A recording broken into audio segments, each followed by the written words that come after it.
Will, let's talk about the government shutdown because, again, you've given me hope, and I hope, Will, you haven't given me false hope. Well, here are the two things that are on everyone's mind. One, what does this deal look like, since it's not going to be the clean CR that they have voted on 15 times in the Senate and the Democrats had objected to every time? And how quickly will the government be reopened? First, let's get to that deal. What does it look like?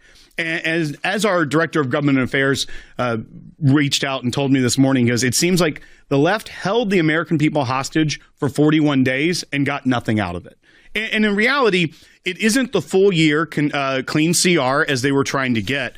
But all that they got, all that they caved to is that, one, it's a reopening of the entire government with a continuing resolution through January 31st. So there is a potential that another shutdown fight could approach us in just a few months. 60 days, yeah. However, one, I don't know that the Democrats would try that again in a midterm election year. We'll be in 2026 by then. But yeah, they got the political win, if you will. They got the political thing that they wanted, which was obviously what happened in the elections last week, and just pinning it on the Trump administration, whether you agree with that or not. Obviously, we do not. They seem to have won that PR war. Right. So do they want to try to do this again? Because clearly they see it's starting to hurt even themselves. And then the other thing that, as far as the funding, is that 3 bills, they're calling them Minibus instead of Omnibus because it's just 3 departments will get funding, a full appropriation through the end of the next fiscal year, which will be next November. So, and those are military construction and veterans affairs. So take care of our veterans. I think that's very important, especially with Veterans Day this week. Everyone agrees with that. The agriculture bill, which that includes farm programs, but also the FDA and SNAP. Great. So that won't be a political pawn, the people that need the SNAP benefits. So even if the January, even if they were to shut down again.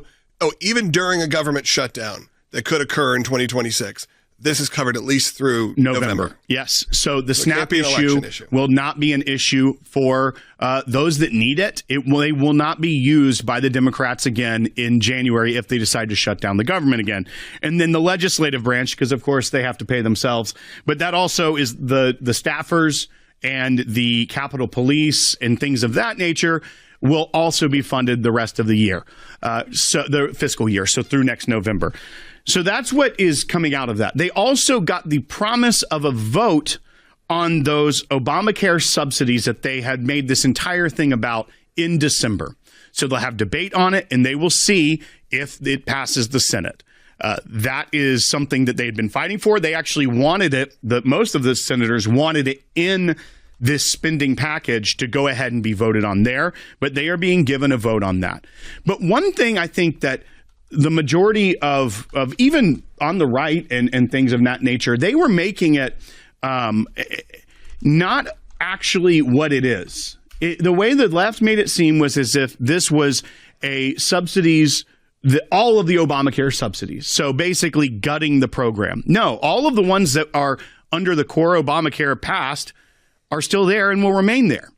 These specific subsidies that they are wanting a vote on were emergency measures under the Biden administration during COVID to help lower healthcare costs even more because of the pandemic and crisis that was going on.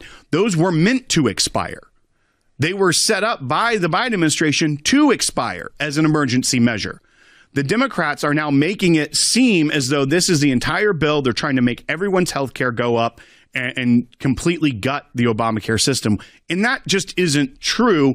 If you're a fan of Obamacare or not, you need to know what the reality of it is. Now, I also think that the Republicans didn't do a great job of messaging that either, because they did make it all about benefits for illegal aliens.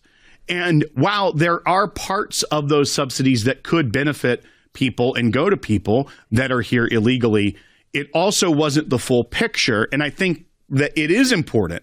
And when you realize it was a temporary COVID measure, I think, honestly, it would have been a better selling point to most people of being like, it's not about the immigration issue. It's about something that is a relic from the COVID era that needs to expire. We know about that because we're fighting Gavin Newsom, who's still trying to find churches and take the tithes from people under COVID era restrictions. So I think that a full picture of that is also important when it goes forward. But the Democrats will get a vote on that next month.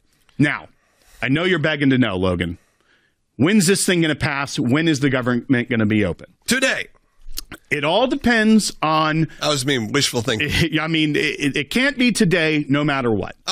But they are going to hold a vote today for unanimous consent to limit debate and bypass a lot of the rules that go with legislation. It can go faster than we anticipated. Right. The Senate could theoretically pass their portion, and then it does have to go back to the House because they've changed the language. They could pass their portion tonight if they get unanimous consent.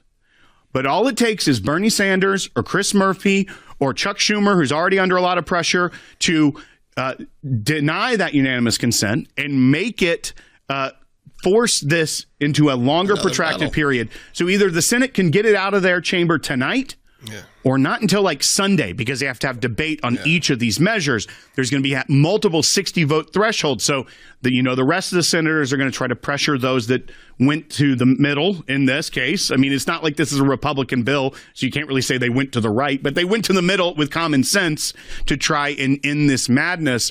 There's going to be a lot of pressure on them. So it will be interesting if they think it is smart to extend this. And then they 100% are the obstructionist. The Bernie Sanders, and if they don't give unanimous consent to condense this timeline down, then they are the ones that are causing this pain on the American people 100%. If they pass it tonight, the House should be back by Wednesday. And now we can only lose 2 Republicans if no Democrats join the vote. Wednesday being the day before tomorrow, or day after tomorrow. Day after tomorrow, they could be voting on final passage in the House if they shorten the timeline with unanimous consent today. If not, it's going into next week. And, Hakeem Jeffries was just on right now saying, we're not going to really be supporting Republican bills. Of course, we know that. They can't be trusted. All the kind of normal. I asked our team, should we play any of this? And they said it's just the normal partisan politics that's been happening. And look, I think we all need to get over that side when it comes to people that are hurting. I was planning on coming on here today if there was nothing movement. There was no movement, as I've seen it personally being affected so many people in our lives, whether that's through SNAP, whether that's the FAA, all the things that the big ones, if you will, that are starting to really affect people because it's beyond just a single measure, a single person or a group. We're seeing it really hurt. And, I was starting to want to call President Trump out and say, you know what? Be that hero, that king that they say you are. Get it done. If there's a way to get it done, forget about this stopping at the Supreme Court or going. I understand the legal sides of it and you want to do that. You know what? At this point, stop the bleeding. Stop the hurting. I still believe that, but I am hoping that this is the solution. For full shows, live and on demand, it's Salem News Channel.